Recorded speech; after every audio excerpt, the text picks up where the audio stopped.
नाज़रीन कराम, सिंगापुर के वज़ीर आज़म ली हसीन लॉन्ग ने दावा किया है कि भारत की लोकसभा के तकरीबन निस्फ अरकान पर जराइम के इल्ज़ामात हैं, जबकि नई दिल्ली में उनके सफ़ीर से वजाहत तलब कर ली गई है।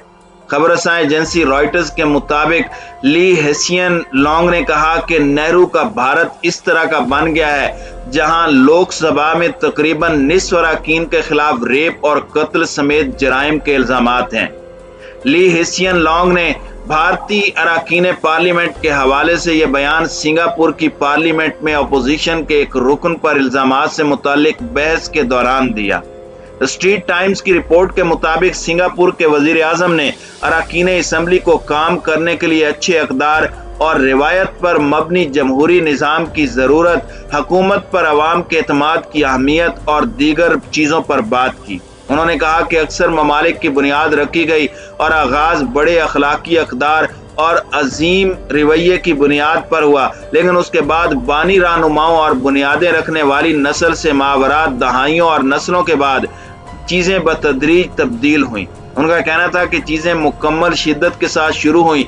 जो क़यादत आज़ादी के लिए लड़ी और जीत गई थी वो अजीम हौसले और गैर मामूली काबिलियत की हामिल इनफरादी शख्सियात थी।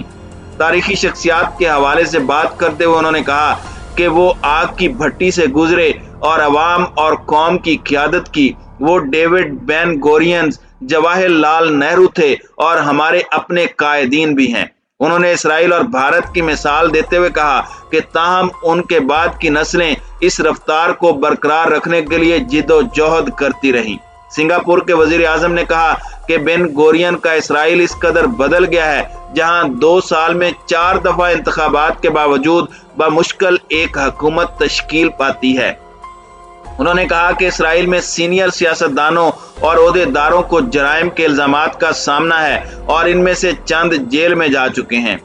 ली हसीन लॉन्ग ने कहा कि दूसरी जानिब नेहरू का भारत इस तरह बन गया है जहां मीडिया की रिपोर्ट्स के मुताबिक लोकसभा में तकरीबन निस्फ अरकान के खिलाफ जराइम के इल्जामात ज़ेरे इल्तिवा हैं, जिसमें रेप और कत्ल के इल्जामात शामिल हैं। उन्होंने कहा कि ताहम उनमें से कई सियासी तौर पर आयद किए गए इल्जामात हैं। बाद-अज़ां भारत में तैनात सिंगापुर के सफीर को तलब करके उनसे वजीर आजम के बयान की वजाहत मांगी गई।